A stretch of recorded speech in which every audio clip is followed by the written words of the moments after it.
अस्सलाम वालेकुम। आज का जो हमारा टॉपिक है वो है कोएगुलेशन कैस्केड, यानी कोएगुलेशन पाथवे में जितने भी स्टेप्स इन्वॉल्व होते हैं जिससे अल्टीमेटली फिब्रिन प्रोड्यूस होता है, उन सब स्टेप्स को इंशाल्लाह हम वन बाय वन डिटेल में डिस्कस करेंगे। तो ये वीडियो आप लोगों ने एंड तक देखनी है और इंशाल्लाह कोएगुलेशन से रिलेटेड आप लोगों के कोई भी इशू होगा वो इंशाल्लाह यहाँ पे रिजॉल्व हो जाएगा। तो ये वीडियो आप लोगों ने एंड तक देखनी है। इससे पहले मैं एक और वीडियो भी बना चुका हूँ जिसमें मैंने हीमोस्टैसिस को डिस्कस किया था, जिसमें मैंने ये बताया था कि जब वेस्कुलर इंजरी हो जाती है तो वहाँ पे जो ब्लड लॉस हो रहा होता है उसको स्टॉप करने के लिए हीमोस्टैसिस स्टार्ट होती है। तो उसमें जो प्लेटलेट्स इवेंट होते हैं और उससे अल्टीमेटली जो फिब्रिन प्रोड्यूस होता है उसको मैं डिटेल में डिस्कस कर चुका हूँ। तो उस वीडियो का लिंक आप लोगों को यहाँ पे नजर आ रहा होगा, तो ये वीडियो भी आप लोग लाजमी देखें। टॉपिक स्टार्ट करने से पहले मेरी आप लोगों से रिक्वेस्ट है कि मेरे चैनल को सब्सक्राइब करें और अपने फ्रेंड के साथ शेयर भी करें। तो चलिए टॉपिक स्टार्ट करते हैं।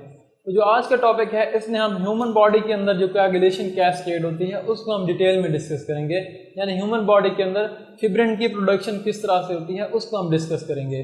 जो नेक्स्ट वीडियो होगी उसमें हम ये देखेंगे कि लेबोरेटरी के अंदर कोएगुलेशन कैस्केड किस तरह से होती है और उससे रिलेटेड टेस्ट कौन कौन से होते हैं उसको हम नेक्स्ट वीडियो में डिस्कस करेंगे। तो जो आज की वीडियो है इसमें हमने ह्यूमन बॉडी के अंदर कोएगुलेशन को डिस्कस करना है। तो जो ह्यूमन बॉडी के अंदर कोएगुलेशन होती है उसमें 3 एंजाइम कॉम्प्लेक्स बहुत इंपॉर्टेंट होते हैं। कौन कौन से?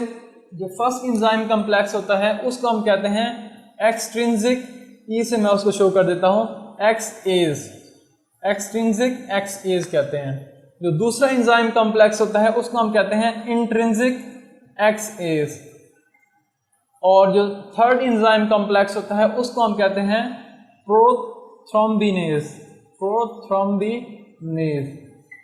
तो ये 3 एंजाइम कॉम्प्लेक्स बहुत इंपॉर्टेंट होते हैं ह्यूमन बॉडी के अंदर जो कोएगुलेशन कैस्केड होती है। और ये जो 3 एंजाइम कॉम्प्लेक्स होते हैं इन तीनों में फास्फोलिपिड का प्रेजेंट होना लाजमी है और उसके साथ साथ कैल्शियम आयन का भी प्रेजेंट होना लाजमी है, यानी कि यहाँ पे फास्फोलिपिड और कैल्शियम आयन का प्रेजेंट होना लाजमी है इन तीनों एंजाइम कॉम्प्लेक्स में। तो अब ये एंजाइम कॉम्प्लेक्स किस तरह से प्रोड्यूस होंगे कोएगुलेशन कैस्केड में हम वन बाय वन डिटेल में डिस्कस करेंगे। तो यहाँ पे मैंने एक स्ट्रक्चर बनाई हुई है। ये क्या है? ये वो सेल हैं जो कि वेस्कुलर इंजरी के बाद एक्सपोज हो गए हैं। ये कोलेजन फाइबर भी हो सकते हैं, फिब्रोब्लास्ट भी हो सकते हैं, स्मूथ मसल सेल भी होते हैं ब्लड वेसल्स के। ये कोई ऐसे सेल हो गए जो नॉर्मली एंडोथेलियल सेल के नीचे प्रेजेंट होते हैं, लेकिन जब एंडोथेलियल सेल की इंजरी होती है तो ये सेल एक्सपोज हो जाते हैं। और ये क्या है? एक्टिवेटेड प्लेटलेट्स हैं।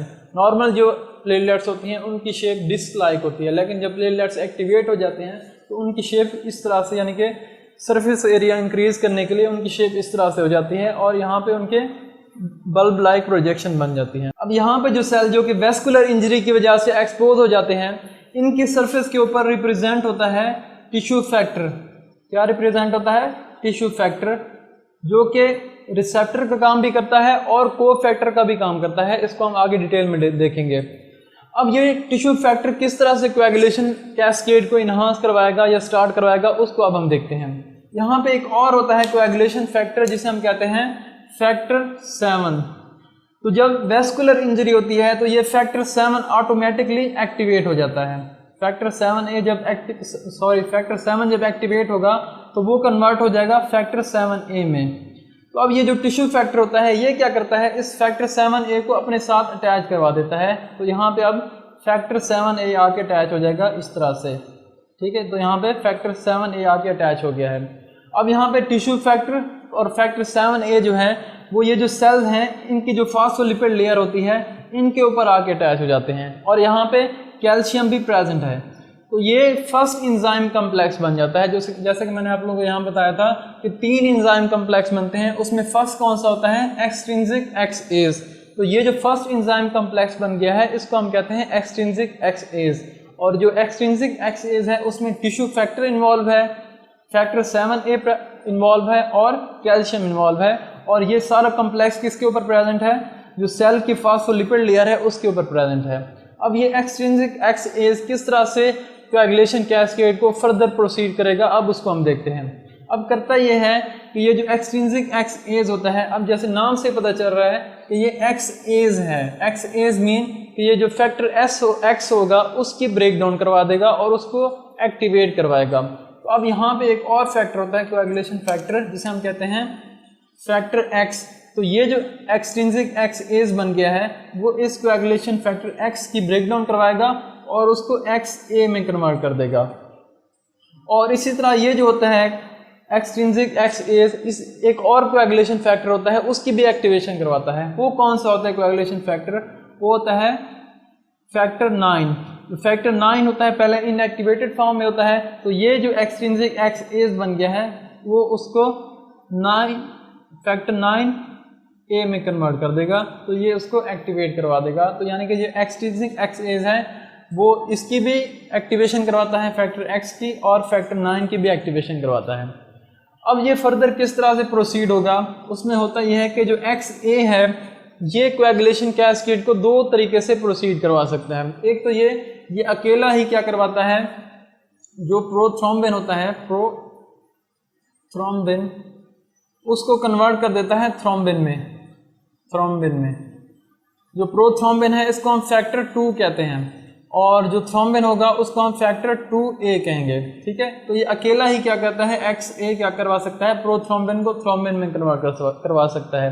इसी तरह ये अपना एक और इसका को फैक्टर होता है जिसे हम कहते हैं फैक्टर 5A, उसके साथ मिलके भी क्या करवा सकता है, प्रोथ्रोम्बिन को थ्रोम्बिन में कन्वर्ट करवा सकता है। लेकिन जब first of all coagulation cascade start होती है तो उस वक्त ये फैक्टर 5A प्रोड्यूस नहीं होता, तो इसी वजह से ये अकेला ही क्या करेगा, प्रोथ्रोम्बिन को थ्रोम्बिन में कन्वर्ट करवाएगा। लेकिन अब की बार जो फर्स्ट ऑफ ऑल यानी कि जो थ्रोम्बिन की प्रोडक्शन हो रही है with the help of XA, उस वक्त थ्रोम्बिन की प्रोडक्शन काफ़ी कम होगी। तो अब किस तरह से थ्रोम्बिन की प्रोडक्शन इनहांस होगी, अब उसको हम देखते हैं। अब ये थ्रोम्बिन अपनी प्रोडक्शन को इनहांस करवाने के लिए दूसरे कंपोनेंट्स को एक्टिवेट करवाएगा। वो किस तरह से, फर्स्ट ऑफ ऑल जो ये थ्रोम्बिन की प्रोडक्शन होती है इसको मैं डॉटेड लाइन से शो कर देता हूँ, यानी वो कंपोनेंट्स जिनको थ्रोम्बिन एक्टिवेट करवाएगा उनको मैं डॉटेड लाइन से शो कर लूँगा। तो यहाँ पे फर्स्ट ऑफ ऑल क्या करता है, वो प्लेटलेट्स की एक्टिवेशन करवाता है। तो जब प्लेटलेट्स की एक्टिवेशन होती है, फर्स्ट ऑफ ऑल प्लेटलेट्स क्या होते हैं, डिस्क लाइक शेप में होते हैं। तो जब इनकी एक्टिवेशन हो जाती है तो उनकी शेप इस तरह से हो जाती है, यानी कि उनमें इस तरह की एक्सटेंशन हो जाती है जिससे सरफेस एरिया इंक्रीज हो जाता है। और इसके साथ साथ क्या होता है कि जो प्लेटलेट्स की लेयर होती है वो नेगेटिवली चार्ज होती है, फास्फोलिपिड जो लेयर होती है वो नेगेटिवली चार्ज हो जाती है, जिससे यहाँ पे कोएगुलेशन फैक्टर इजीली अटैच हो सकते हैं। और इसके अलावा क्या करता है थ्रोम्बिन, इसके अलावा ये करता है कि एक और फैक्टर होता है जिसे हम कहते हैं फैक्टर 8, उसकी एक्टिवेशन करवाता है। जो फैक्टर 8 होता है फर्स्ट ऑफ ऑल वो VWF के साथ अटैच होता है। ये हो गया फैक्टर 8 ये अटैच होता है VWF के साथ। इसके साथ अटैच होता है VWF के साथ। तो जब फैक्टर 8 VWF के साथ अटैच होगा उस वक्त ये फैक्टर 8 इनएक्टिवेटेड फॉर्म में होता है। लेकिन ये थ्रोम्बिन क्या करता है, इस VWF से फैक्टर 8 को डिटैच करवा देता है। तो जब यहाँ से ये डिटैच हो जाएगा तो अब ये क्या हो जाएगा, एक्टिवेट हो जाएगा। उसको हम कहते हैं फैक्टर 8A।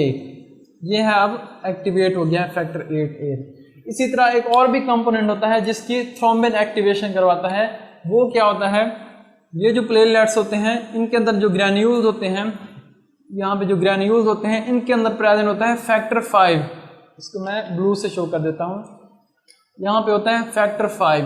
तो इन ग्रैन्यूल में से इस फैक्टर 5 को एक तो रिलीज करवाएगा ये थ्रोम्बिन, यहाँ पे फैक्टर 5 रिलीज हो जाएगा, और दूसरा इसकी एक्टिवेशन भी करवा देगा, यानी कि इसको फैक्टर 5A में कन्वर्ट कर देगा। तो अब फर्दर किस तरह से एक्टिवेशन या कोएगुलेशन कैस्केड स्टार्ट होगी, अब उसको हम देखते हैं। तो यहाँ पे ये जो फैक्टर 9 है ये प्रोड्यूस हो गया है, और यहाँ पे जो फैक्टर 8 है उसकी एक्टिवेशन इसने करवा दी है थ्रोम्बिन ने। तो अब क्या होगा, ये फैक्टर 9A और फैक्टर 8A ये जो होती है प्लेटलेट्स इसकी मेम्ब्रेन के ऊपर जाके अटैच हो जाएंगे, यानी इस तरह से कुछ। यहाँ पे फैक्टर 9A आके अटैच हो जाएगा प्लेटलेट्स की मेम्ब्रेन के ऊपर, ये हो गया 9A, और यहाँ से जो फैक्टर 8A यहाँ से एक्टिवेट हुआ था वो भी इधर आके अटैच हो जाएगा, ये हो गया फैक्टर 8A। ठीक है, और ये कहाँ पे अटैच हो गए हैं, प्लेटलेट्स की जो फास्फोलिपिड लेयर होती है जो कि नेगेटिवली चार्ज हो गई थी उसके ऊपर आके अटैच हो जाएंगे, फास्फोलिपिड लेयर के ऊपर। और यहाँ पे भी क्या प्रेजेंट होगा, कैल्शियम प्रेजेंट होगा। तो अब ये दूसरा एंजाइम कम्प्लेक्स बन गया है। फर्स्ट एंजाइम कम्प्लेक्स ये था, उसको हमने क्या कहा था, एक्सट्रिंसिक XAs, और ये जो एंजाइम कम्प्लेक्स बन गया है जो कि फैक्टर 9A और फैक्टर 8A और फास्फोलिपिड लेयर के ऊपर हैं और साथ में कैल्शियम भी प्रेजेंट है, इसको हम कहते हैं इंट्रिंसिक XAs। तो इसी वजह से इस पाथवे को भी हम कहते हैं इंट्रिंसिक पाथवे कहते हैं इसको। तो इंट्रिंसिक पाथवे में फैक्टर 9A जब एक्टिवेट होगा और उसके साथ फैक्टर 8A जब अटैच होगा और वहाँ पे कैल्शियम भी होगा और ये फास्फोलिपिड की लेयर के ऊपर आके अटैच हो जाएंगे। तो अब यहाँ पे जो इंट्रिंसिक XAs बन गया है, जैसे नाम से पता चल रहा है कि ये जो फैक्टर X है उसकी ब्रेकडाउन या उसकी एक्टिवेशन करवाएगा। तो अब ये फर्दर किस तरह से कोएगुलेशन कैस्केड को प्रोसीड करवाता है, ये क्या करवाता है, जो फैक्टर 10 होता है उसकी एक्टिवेशन करवाएगा। जैसे यहाँ पे ये जो फर्स्ट एक्सट्रिंसिक XAs था उसने इसकी एक्टिवेशन करवाई थी, इसी तरह इंट्रिंसिक XAs है वो भी जो फैक्टर X होता है, इसको मैं यहाँ पे ब्लैक से बना देता हूँ, ये फैक्टर X जो है इसकी एक्टिवेशन करवा देगा और उसको कन्वर्ट कर देगा फैक्टर XA में। ठीक है, तो ये इसकी मदद से हो रहा है इंट्रिंसिक XAs जो कि ये बन गया था ये वाला। ठीक है, और इस तरह ये क्या था, एक्सट्रिंसिक XAs था। तो अब इस इंट्रिंसिक XAs की मदद से फैक्टर XA प्रोड्यूस हो जाएगा। अब जैसे मैंने आप लोगों को बताया था कि जो XA होता है वो दो तरीके से जो प्रोथ्रोम्बिन है उसको थ्रोम्बिन में कन्वर्ट करता है। एक तो क्या करता है, वो अकेले ही प्रोथ्रोम्बिन को थ्रोम्बिन में कन्वर्ट करता है, और दूसरा इसका को फैक्टर होगा उसके साथ अटैच होकर ये प्रोथ्रोम्बिन को थ्रोम्बिन में कन्वर्ट कर सकता है। अब यहाँ पे जो थ्रोम्बिन था उसने फैक्टर 5 को यहाँ से जो प्लेटलेट्स से वहाँ से रिलीज करवाया था और उसको यहाँ पे एक्टिवेट भी करवा दिया था।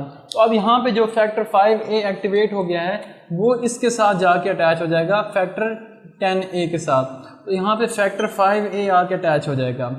ठीक है, तो अब यहाँ पे इसका ये एंजाइम है और ये क्या है, उसका को फैक्टर है। तो यहाँ पे एक कंप्लीट अब कॉम्प्लेक्स बन गया है, और ये जो कॉम्प्लेक्स बनता है ये भी कहाँ पे बनता है, इस ये जो सेल मेम्ब्रेन होती है यानी फास्फोलिपिड मेम्ब्रेन, उसके ऊपर ये कॉम्प्लेक्स बनता है XA और 5A, और इसके यहाँ पे कैल्शियम भी यहाँ पे भी प्रेजेंट होगा।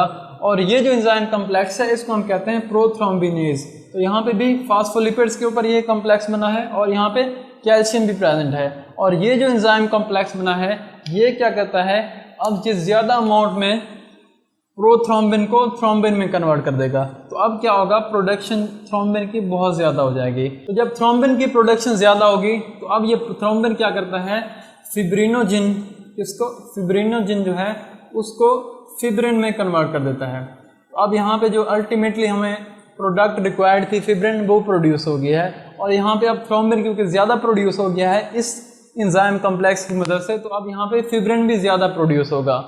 अब इसी तरह जो थ्रोम्बिन होता है एक कुछ और फैक्टर होते हैं उनको भी एक्टिवेट करवाता है ताकि ये जो इंट्रिंसिक पाथवे हैं ये ज़्यादा से ज़्यादा हो, क्योंकि इंट्रिंसिक पाथवे जो है इसकी मदद से थ्रोम्बिन की प्रोडक्शन ज़्यादा हो रही है। अब वो किस तरह से प्रोडक्शन करवाता है या डिफरेंट जो कंपोनेंट्स होते हैं कोएगुलेशन फैक्टर उनको किस तरह से एक्टिवेट करवाता है, अब उसको हम देखते हैं। तो उनमें एक और होता है कोएगुलेशन फैक्टर जिसे हम कहते हैं फैक्टर 11A।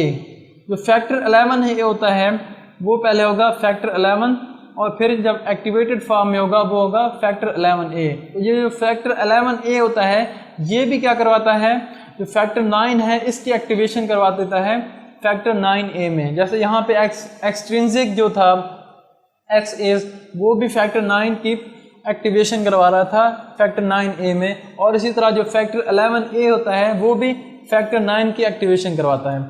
अब ये जो फैक्टर 11 है इसकी एक्टिवेशन कौन करवाता है, तो इसकी एक्टिवेशन ये थ्रोम्बिन करवा रहा होता है। तो इस तरह से थ्रोम्बिन क्या करता है कि फैक्टर 11 की एक्टिवेशन को इन्हांस करवाएगा। जब इसकी एक्टिवेशन इन्हांस होगी तो अब यहाँ पे फैक्टर 9 भी ज़्यादा प्रोड्यूस होगा।